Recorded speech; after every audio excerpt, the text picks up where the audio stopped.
Hi everyone, welcome to the Flux Dev Meeting. We have an agenda for today, and we have new joiners. Let's go over introductions. Steve, you want to begin? Sure. So Steve Wade, I'm an independent kind of cloud native consultant and trainer. So I'm going to start helping more with the Terraform provider that's used to bootstrap clusters with Flux. Cool, Yeah. Thank you. Sumet?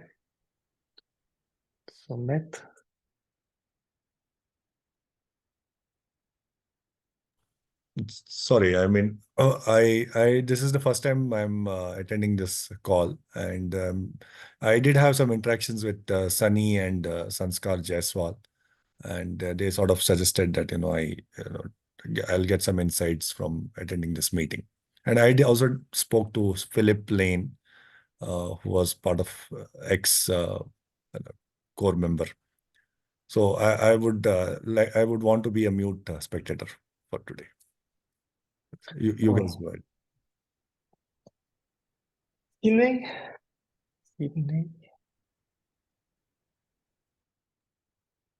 Yeah, I work for a company. We specialize in encryptions of email and secure communications.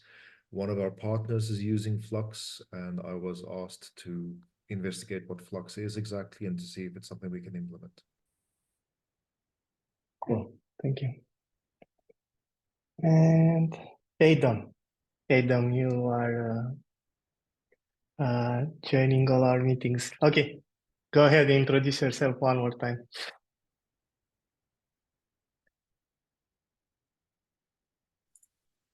Sorry, me? Yeah, go. Yeah, so I'm working for EST, Ericsson Software Technology. It's the open source part of Ericsson. Thankfully, they're interested in Flux the last few months, so I've kind of been their connection. But yeah, the last few months, really, I've been working on the CD events receiver for Flux. So started getting that in, and it's made good progress with the help of everyone here. So thank you to everyone here who's been helping with that. Cool. Thank you, Adam. I think we are ready to merge your pull request for the receiver. Right, Sunny? You have approved it. I also have. Yeah, approved it. It's ready. Thank you. Cool. So Adam, we're going to merge this, and it's all. I told you it's already in the roadmap, so this will be included in the next minor release, 2.3. Okay, scheduled for April. We need to wait on the Kubernetes minor release first. Yep. And yeah, if everything goes okay with end-to-end testing and all of that, yeah, this will be released there. Thank you very much for sticking with us, and yeah. Do you have any plans on moving forward with creating CD, translating the Flux events for emitted by Helm controller to CD events? Is that the next thing? So I think the next step is start moving towards the provider, and yeah, as we discussed, I think a few months ago at this point, I think the first step in that is kind of thinking about translating the Helm controller events to CD events. So awesome. Yeah. Cool. Thank you very much. Thank you. I think we have a new joiner. Victor Lu, do you want to introduce yourself? Actually, not my first time here. I'm independent, just interested. Okay, thank you. Cool, let's go over the agenda. So first topic is Steve. Wade with the Terraform provider. Before we begin, I want to say from all of us, thank you, Steve, for stepping up and helping us with the Terraform provider. And I suggest today you create an issue on the community repo where you can request joining the Flux City organization. I'm going to give you an example of how others did it. Going to paste it here in the chat.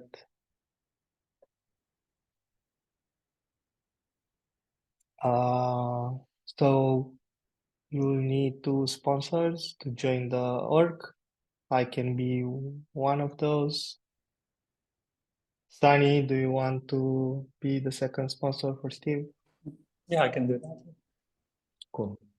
Okay, so Steve, as a takeaway from this meeting, you can kick off the issue there, open it, and add me and Sunny as the sponsors. Okay. Then we'll ask org members to give the thumbs up. What will this give you? You will be able to label issues, do triage for the Terraform provider.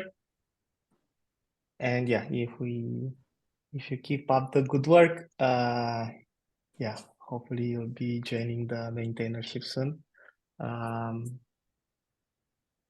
Philip wasn't able to help us with Flux anymore starting this year, so yeah, we really need someone to take over his work. I'm not a big Terraform fan, so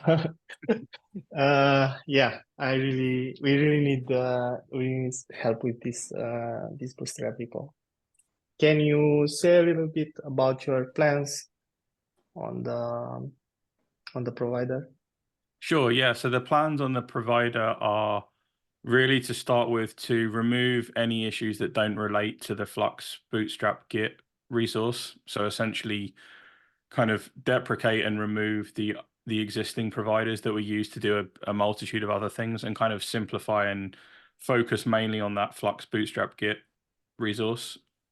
Completely redo the examples that we currently have to kind of provide examples for different ways of being able to use the Bootstrap, and then essentially simplify the documentation so that it essentially just links to those examples rather than having kind of random bits of Terraform code kind of all over the place. I think that would just be a simplified way of doing it. The other thing I think we should probably do as well is put some kind of stale issue management on there, because there's a load of issues that have been opened that are waiting for people to respond.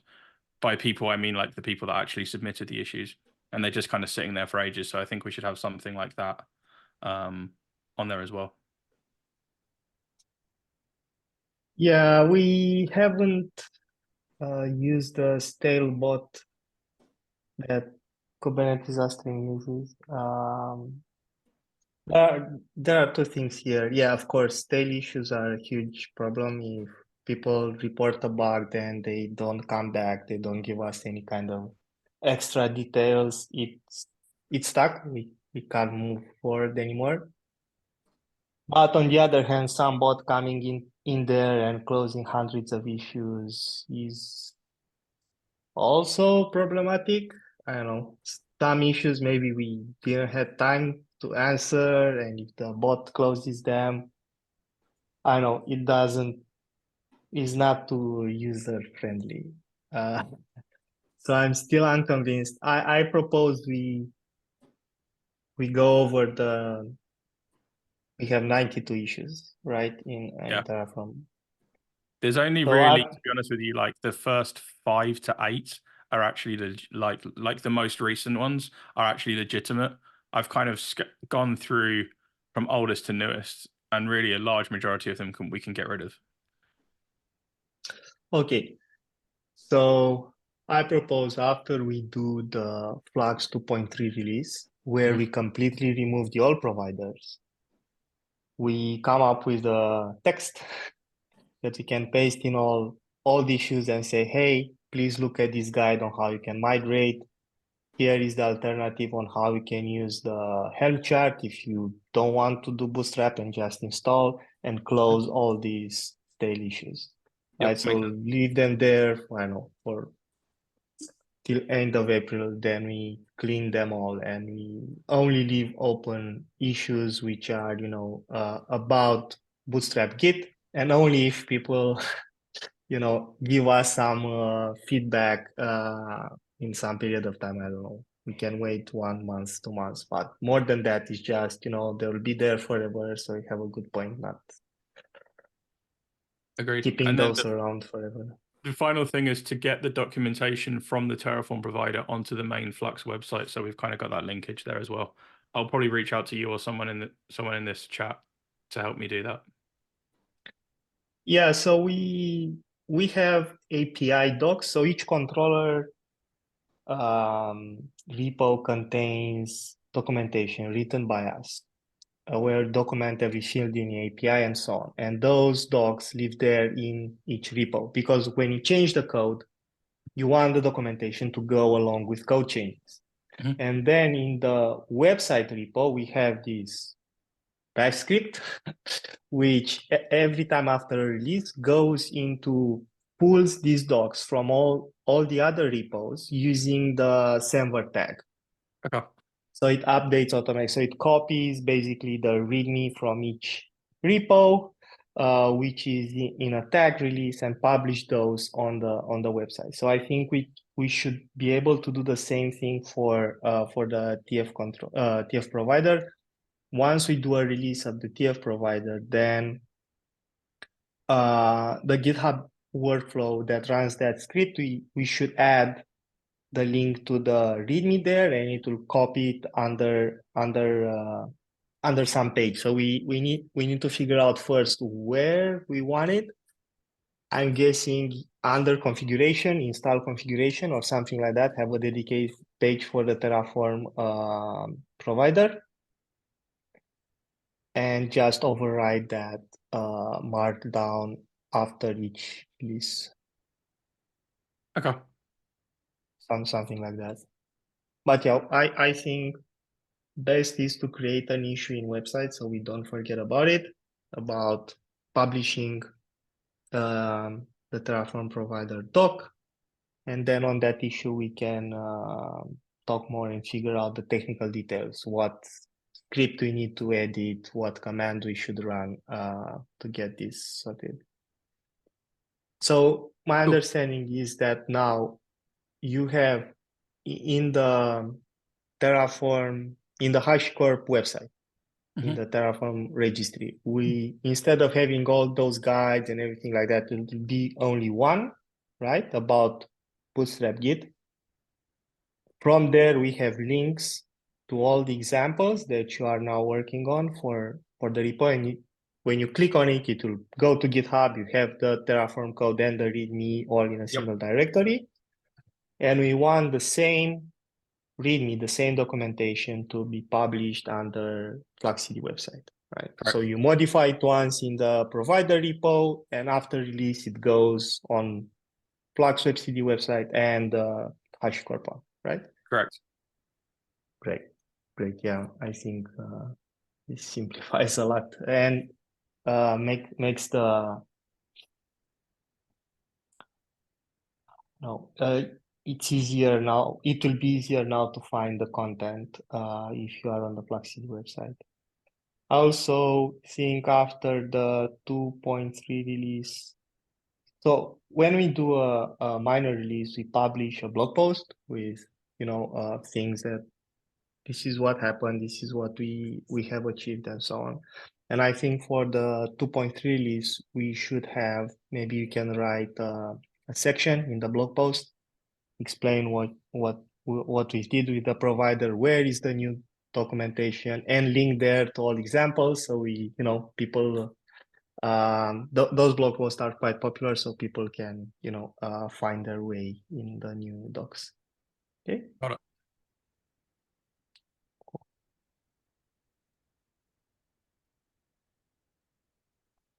Okay, next topic, CD events receiver. Yes, it's ready. We talked a little bit about this. It's going to be merged today. Image automation controller refactor ready for review. You want to talk a little bit about this, Sunny? So the pull request is ready. I've been testing and documenting the new API spec for a few weeks, and I want other people to try it. I also have tried migration from the V1 beta 1 to V1 beta 2. It seems to work fine. Just need more feedback, people to try and see if they find anything that's broken. And I have created Flux 2 changes as well. There's a pull request, and the website docs also have been updated. And with this change, we are also deprecating the image automation update data that's available in the template. So in the next version, old template will continue to work, but we are recommending the new template data, and all the docs have the new template data examples. What else? So the data is not deprecated. Like the template data cannot be detected in the controller itself because it's part of the template. So it's difficult to emit any warnings if people continue to use the old one. It's just documented in the docs, spec docs. Can we do anything else to highlight that deprecation? We should definitely have a section for it in a blog post when we do the release. And maybe also in that section, tell people why they should use the new format. Also tell them that this will, accommodate changes in the future where we want to have digest upgrades and so on, and encourage them to upgrade. But so the plan is we deprecate the old format now, and we will remove it in Flux 2.4 when we go with image automation GA release, right? Whenever V1 gets released, yeah. V1, yeah. So we should also say that in a blog post to encourage people, you have till Q3 when we plan to do this release. Basically, around 4 to 6 months. So let me ask you differently. What happens if let's say now you use a property which doesn't exist? Let's say dot something instead of dot change. Will the image automation controller will fail to compile the template, right? It's the same as before. It will fail. No, I'm saying, so when we will remove the old format, if people still have, all right, it will fail. It will fail, right? So will not just silently skip things and they'll have an empty commit. They'll actually see a failure there. And I think what we should really take in account is maybe append or prepend to the error some hints, because now it's not okay to do it now, right? Because both of them will work. But before GA, we should say, hey, maybe you are using old format. Will not actually know, because it can also be a typo or something, right? But giving people a hint, hey, maybe you are using the old format, we removed it. Please adapt your template. So the template rendering code the error that comes out of it can be wrapped with this message, right? Okay. Yeah. Yeah, I think that's best. So you also said there that in the pull request, I've seen that we could probably have some kind of regex that we could run. It's difficult because all the Go template variables are under the curly braces. So you can write some really complicated regular expression to detect it, but I don't know if we should do it. Yeah. We can Maybe use some AI tools to do that. Because they are good at creating regular expressions. Yeah, but then maybe we risk matching other things that people put in there, which are right. Okay, let's not do that. We'll just make sure we communicate this to everybody in the changelog of the controller, in the overall, in the release notes of Flux 2, and in the blog post. Yeah, and then think about adding that wrapper to the error message when we do GA. Yeah, maybe we should create now some kind of issue about that so we don't forget. And we mark it for GA. We should be doing that. There are a few more things I noticed in the API.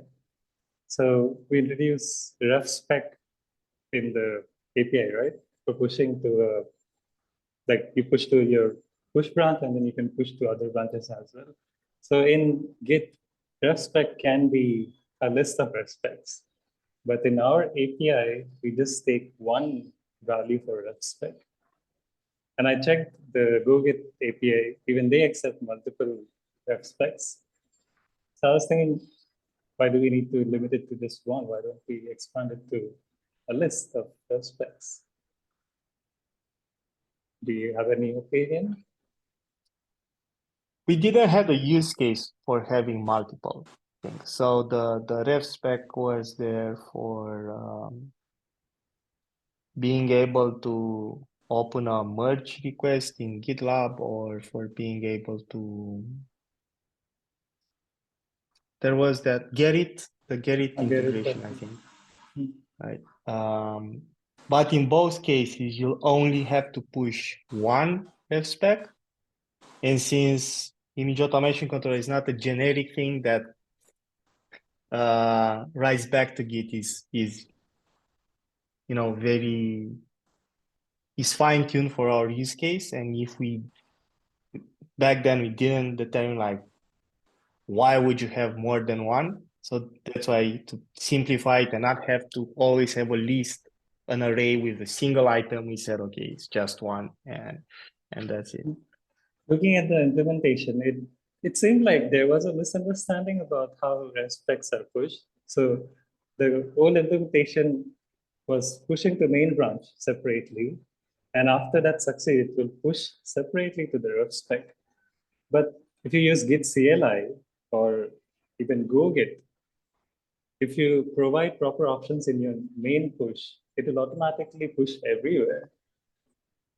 So it seems like it was done this way to keep the code simple, like, or else you'll have to add another loop which will be pushing each of the specs separately. But GoGit supports pushing everything together. I tried it. With Gerrit? So my understanding is that Gerrit will fail, push to ref spec if the...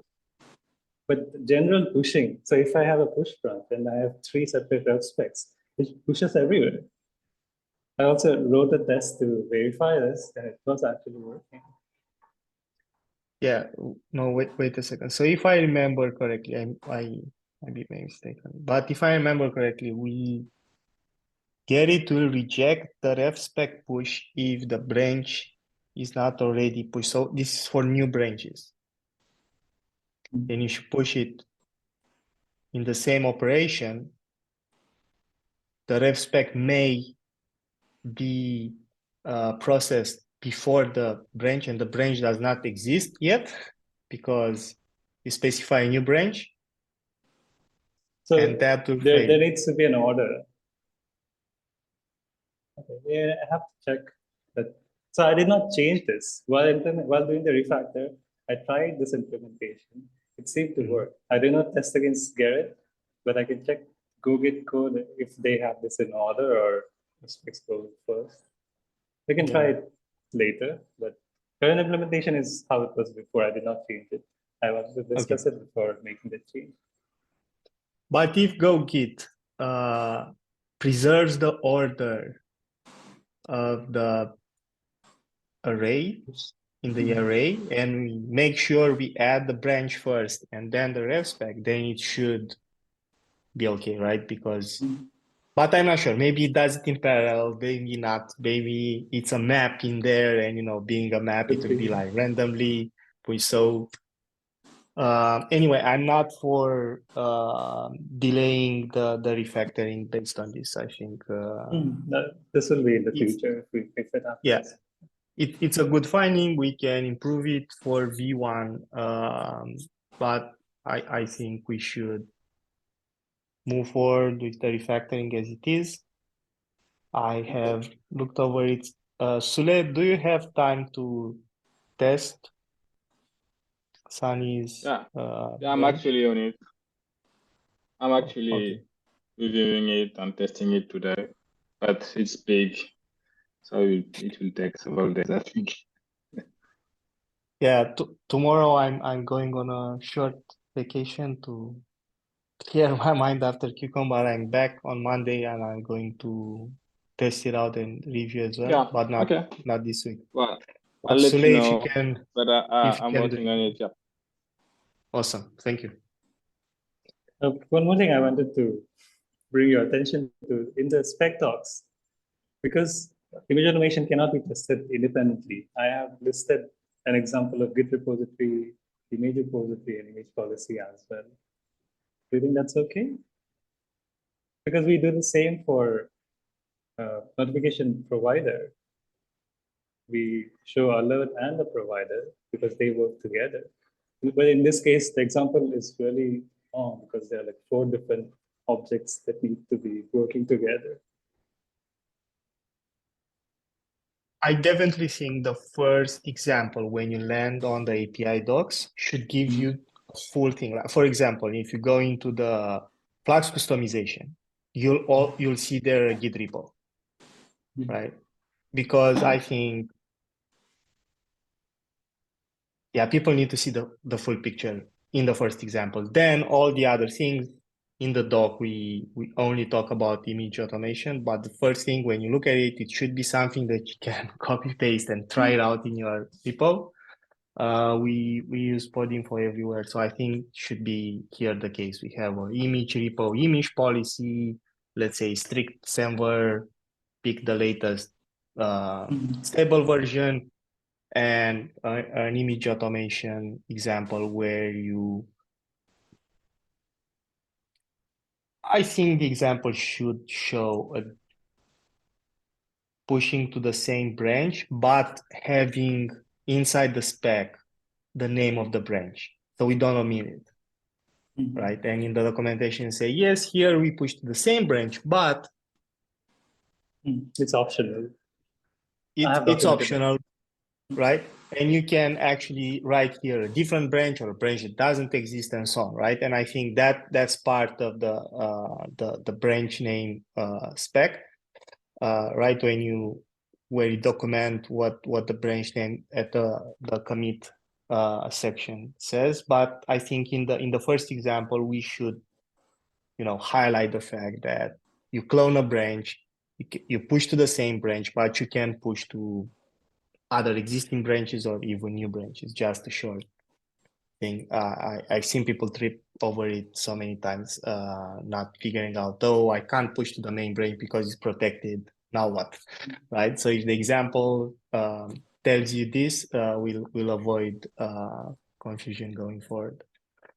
What do you think about the image automation guide? So also that one has to be rewritten. It is in the docs. I have updated.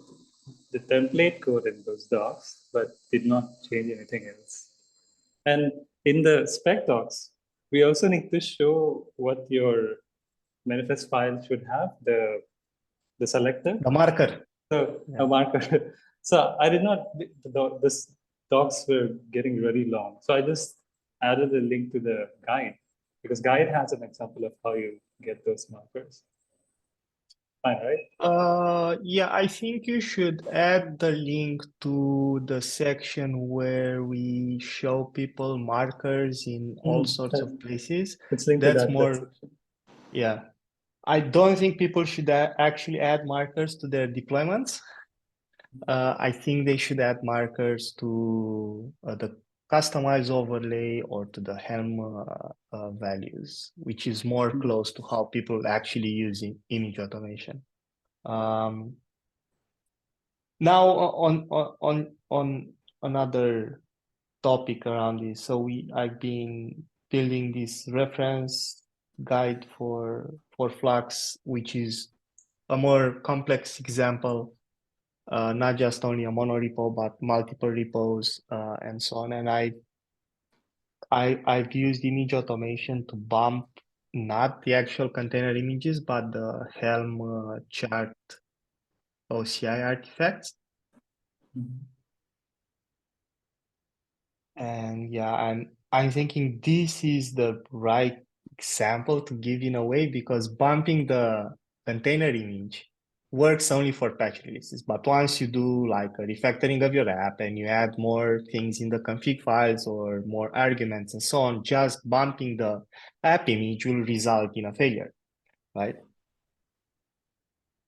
So I don't know how to highlight that in the API docs. Maybe, what do you think about making the example about a Helm chart and not the pod info Helm chart and not the pod info and not the container image? I think it wouldn't matter for this docs, because we don't go into such details. We just show that it pushed. That's it. We don't tell in detail what happened. We just say Git repository was updated. That's it. We don't say other things. No, I mean in the API docs, in the first example, right, where we will show an image repo, image policy. How about the image repo, instead of pointing to the container image, should point to the chart? So we actually tell people, hey, you should be using image automation for the whole thing, like containers and configuration together, and like reinforcing that through the it's a small change where you, instead of so it's like pod info, it will be charts pod info. That's the only change in the URL of the image repo. That's about it. But I think we are sending a better message, as in it's safe to use image automation, but for the whole thing, than just bumping containers. But I don't think it would be visible if you just look at the example and there's just one chart mentioned. Will the user notice that? You have to explicitly tell them what's happening. Maybe guide should explain this. Okay, so maybe in the guide we should have a section on this. Okay, good point. Let's have Laszlo, you are doing the notes. I am not doing the notes. I just added an entry about the Flux GUI. Okay.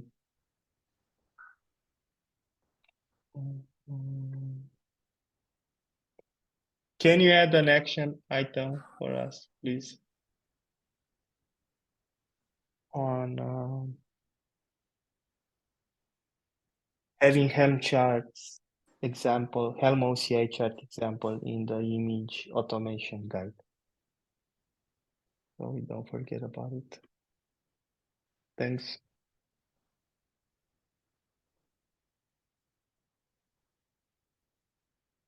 Okay, next thing is notation verification support for source controller got merged.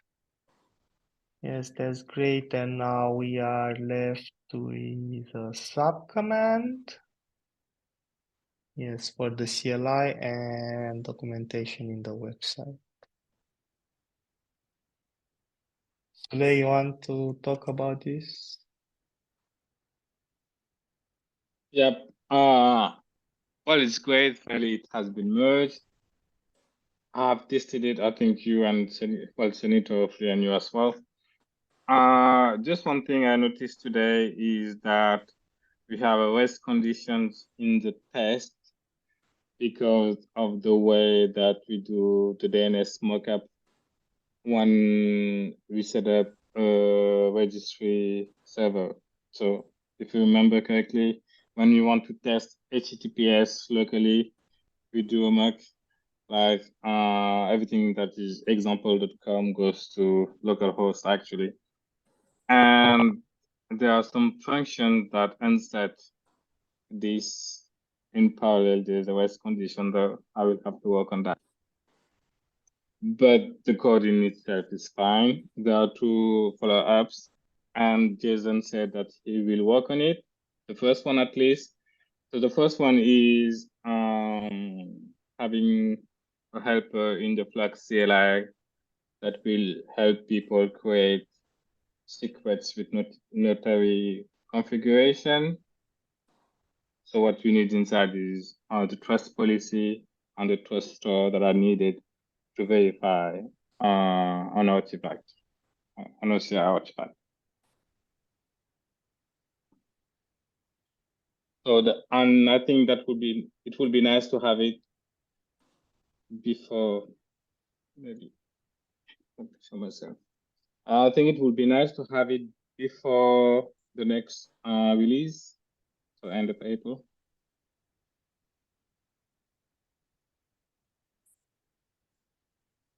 Yeah.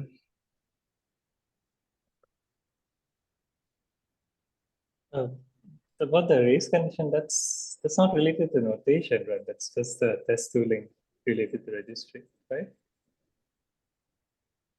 Sule? I'm sorry? The race condition issue, that's not related to notation, but the registry test tooling, right? Yeah, it's a registry, but it never happened before, so somehow. But yeah, it's not supposed to be related. Okay, so this affects only the test infra, right? Yeah. Not okay. So what I'm planning to do next week is start the prep issue for 2.3, add there all the things that we need to do. We can have that in there as low priority. I think we should prioritize the API changes. Like you have 2 major pull requests, right? One is in source controller to filter the senders, which is, let's say, not that impactful, a little bit of code and tests. So I think next week we should definitely review, test, and merge that because that's easier. And then the biggest change is OCI repo The help, supporting. yeah. Well, on that one, because you want that one to be included in the next version. And we want the chart, the Helm chart reference to be included as well. So I still have 2 things to include in the Helm controller. Well, that one, Hide and Sunny made comments, so I was just waiting a bit before starting to review them. And Sunny has tested, I think. I have Right, tested it. yeah. It works. Yeah. Yeah, I think also I tested as well. So it works. It's just make sure everything is fine. And Hide made a comment regarding should we garbage collect or not a template when you switch from a chart template to an OCI repository reference. I think we should garbage collect, but I think he doesn't agree. So I'm waiting for him to reply on my last comment. Okay, if he doesn't give him a ping. He's probably busy. Yeah. I see no issue with garbage collecting, given that if you re-enable the template, then source control should do its job and get the chart. I think the concern is here that what if the chart is no longer there, it will fail, but if it's not upstream and we get it from the local cache, I'm not also sure it's okay. I'm not check the upstream if it's gone. I think we handled that already, because if you have a chart template, you create a Helm chart, people can still delete them. So we have to handle already when it's not available and recreate it or pull it again. So I think we Yeah, we have also tested it as well. Yeah, we also can't risk leaving things in source control storage, because if people have, I don't know, thousands of hand releases now, they will move to GA, they will want to switch to OCI repo to reuse the same chart. We want to clear the storage. We can have like, I don't know, many, I don't know, gigabytes of charts sitting Well, I there think just because they are duplicate. I think we should. Well, otherwise they will do it by other means. But yeah, I think if you do the switch, you should just clean everything, because Helm controller is owner of the templates. Yeah, I fully agree. So let's aim for next week, end of next week, to have this merged. So, and I estimate you also need another week for the Helm chart. There are other tests in there, even if, let's say, it's easier after having OCI repo, but we still need more tests when we add. Yeah, but there's testing definitely for the chart reference. Helm chart reference is mostly testing, because most of the code will be there already. But we also need to change the documentation. I don't know if you can do documentation changes in the website after the release. I guess we can, but it would be better to have everything ready for the release. Yeah, we should have draft pull requests, but we can also merge them now into website, because the main branch of website does not get published on the website, right? Max did that change. So at release time, we'll have a V2-3 branch, and we need to set that as the branch from where the website gets published. So we can merge all things into main before we do the release. After release, we create the branch and we change the target for the website in there. So we no longer have to synchronize like before everything and be very fast on merging them. We can actually get them ready before the release. Okay. Yeah, that was a good change that Max did, so we are not stuck on that. Okay, so let's aim next week for Semver filter and OCI repo in hand release to be merged. Another thing I really want to do is, so I have added those dependabot configuration for dependabot to bump the Go dependencies in various controllers, and I've never merged them. I just let it pile up and see. And now we are closer to the release. And what I observed is that many of our dependencies require Go 122 now. And the dependabot pull request fails because we have in our Go mode 121. So one of the things that I'll try to do it, or maybe I'll ask help for various controls. We should be moving to 122 everywhere for the controllers, and all the APIs should be moving to 121. So 120 is end of life this summer. So I think it's already end of life, so we don't have to support it anymore. And we need to move all our controllers, CI, and Docker files to Go 122. Yeah. Notification So control requires it others. yeah, but 122 on the build pipeline, it seems to have breaking changes. I've seen many projects saying that when they move to 122, the way that you pin your Go version changes. So I guess, well, we'll have to see, but there might be issues with Yeah. that.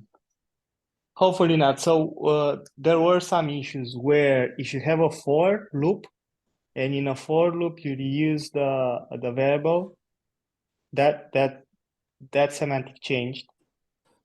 Another thing is that in the for loop, if you have go to instructions to the same label, that will panic and runtime and not be caught at compile time. That's what happened with the GitHub CLI. They did a release, they had go to with labels, then people said, oh, now it's panicking everywhere. Hopefully we have end-to-end tests, and hopefully I don't remember anywhere in our code where we have go-tos. I don't think we use them anywhere, especially this special use case where you use the label. But anyway, given that we have end-to-end tests, if that's the case, then even if compilation works, end-to-end tests should fail. Yeah, I was more, well, I'm not talking about the language itself. I'm more referring to the Go tool, because with Go 1.2, the tooling as well, when you do Go update, things like that, I think there are changes as well. I'm more referring to that. So I'm on 122 on my local machine, and I did work on all controllers. Nothing actually broke or changed.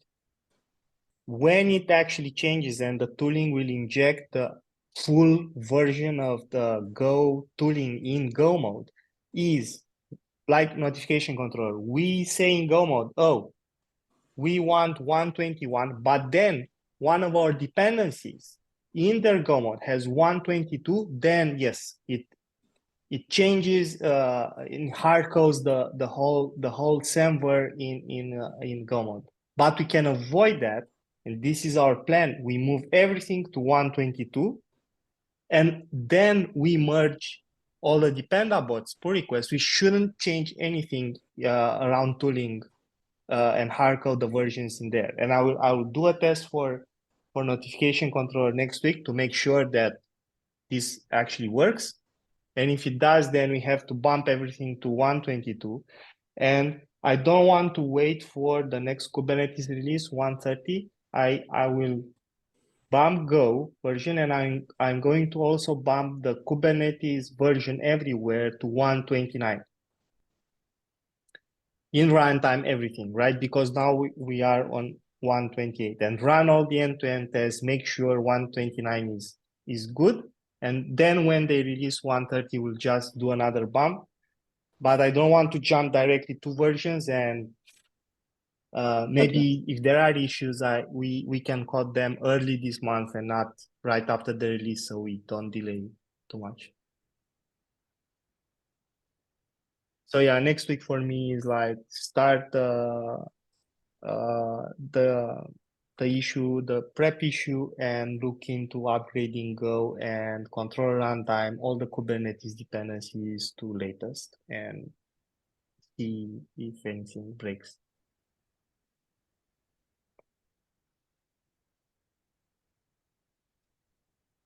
Okay, other things on the other topic. I think Laszlo has a topic on Flux. Laszlo, yes.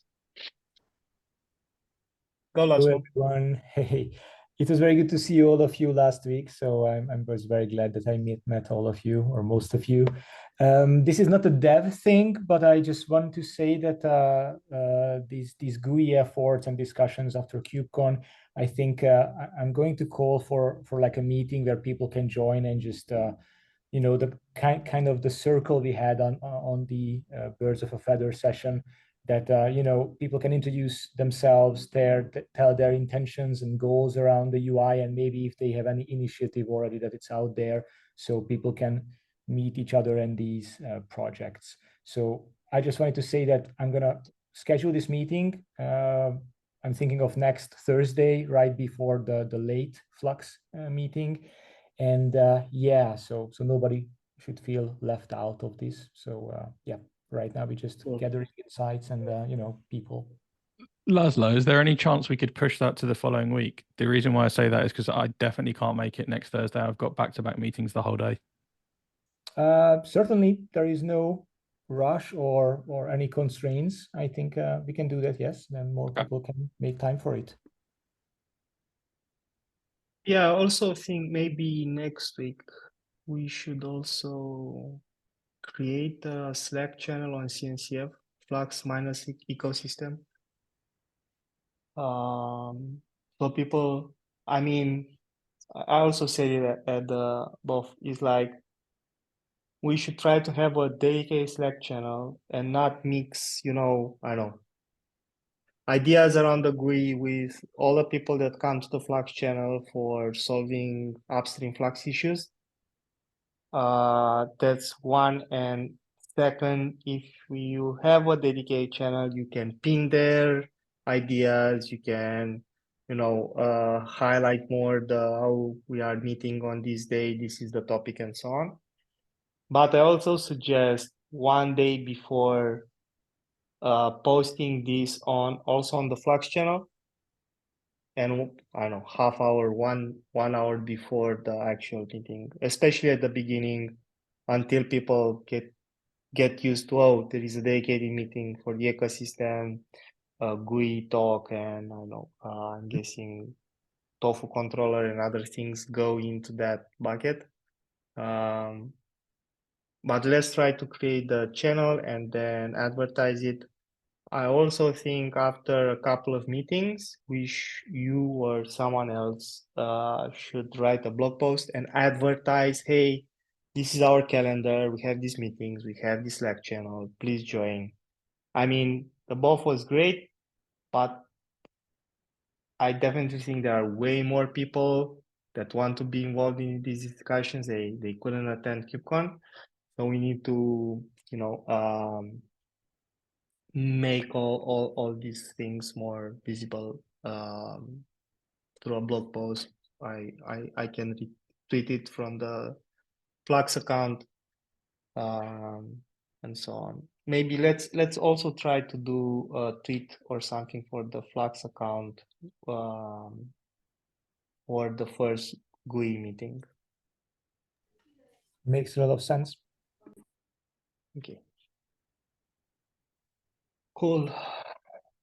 Yeah, it was Regarding notation, I wanted to ask, because notation because Flux supports a lot of notation features that are not present in cosine, should we have a separate blog post about highlighting those things?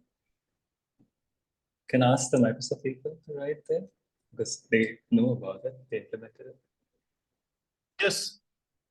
Yes, as a follow-up blog post after the release, showcasing, specific cosine versus Notation. notary features. No.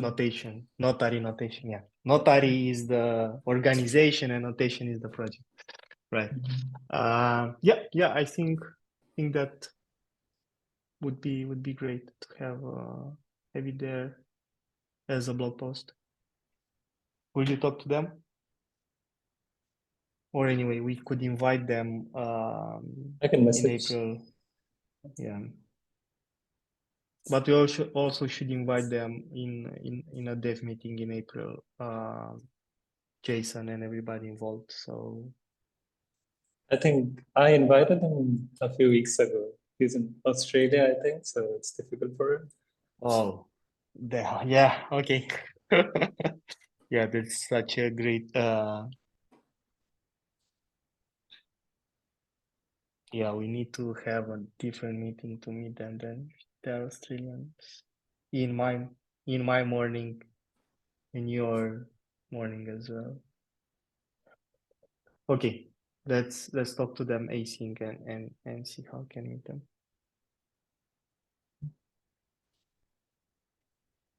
Cool. Any other things? Oh, we are on time. Okay. Thanks I everybody wanted to let for you know joining. that I will be slightly absent from tomorrow. I'm going somewhere, but I'll be back. I'll be available for reviewing things. Okay. Yeah, I'm also on vacation starting tomorrow. I'm going back next week. Cool. Okay. Thanks everyone. See you at the next dev meeting. Bye. Bye all. Thank you.